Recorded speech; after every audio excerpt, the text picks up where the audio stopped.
1 in 8 women are said to be diagnosed with breast cancer, making the total about 13% of the American population. October is Breast Cancer Awareness Month, and here with us this morning to share their medical knowledge is doctors Glover-Collins and Podany. Good morning. Good Good morning. morning. Glad to have you guys in here.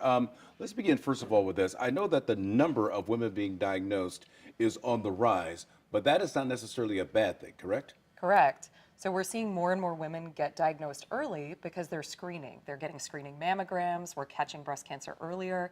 So the percentage of women now with lower stage breast cancer, curable, treatable breast cancer, is now higher, and those being diagnosed metastatic at a later stage where we can't cure them, unfortunately, is getting lower. You mentioned the mammograms, and I know that women have them at least once a year. How does that help with the situation? How does that help with the early detection?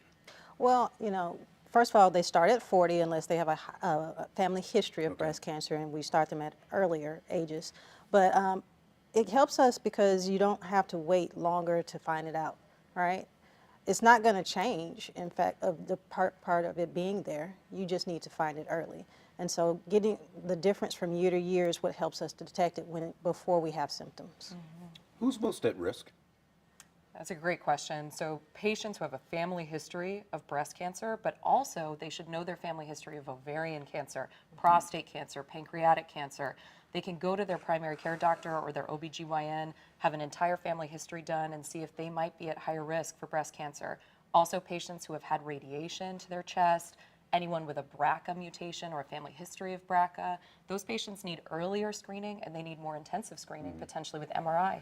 You know, every year we talk about breast cancer awareness, and yet every year we have to keep putting it out there more and more. What is the hesitation that you're seeing as far as women coming in and having a mammogram and having the screenings? Well, the first thing that I always hear is mammograms hurt, right? And then the other thing is they're afraid to find the results. So when I first started practice, I didn't know because I couldn't tell them I hadn't had a mammogram, but I have had them and have them every year, and yet they can be uncomfortable. But it's a short period of time, and it's so important. So we have to reiterate that we need to know it early before it presents with symptoms. It's very interesting you say know it early because every time we talk about cancer, it's about get your screening so you can catch it at the start. Just when you look at breast cancer, is it something that can be cured quickly? Is it something that, hey, you got it, don't worry about it, we'll take care of this? Yeah, so Dr. Glover-Collins is a surgical oncologist and I'm a medical oncologist. So we both treat these early stage breast cancers. It is 98% of these patients, if it's caught early, are alive and cancer-free 5 years later. So we can cure them. Yeah. We can cure them with a combination of surgery and medications, sometimes chemotherapy. But this is a curable cancer as long as you catch it early, which is why, like Dr. Glover-Collins said, it's so important to get these mammograms. Yeah, you mentioned age 40, but in some cases, as you said as well, you might need to do something like this earlier in life. And I know a patient who discovered that she had breast cancer when she was just a teenager. How rare is that? That's extremely rare, less than 1% probably. Kind of like on the same spectrum of men getting breast cancer. They do get it, but it's very rare. Typically you see people 40, 50s, and older women. So the two biggest risk factors for breast cancer is being a woman and age.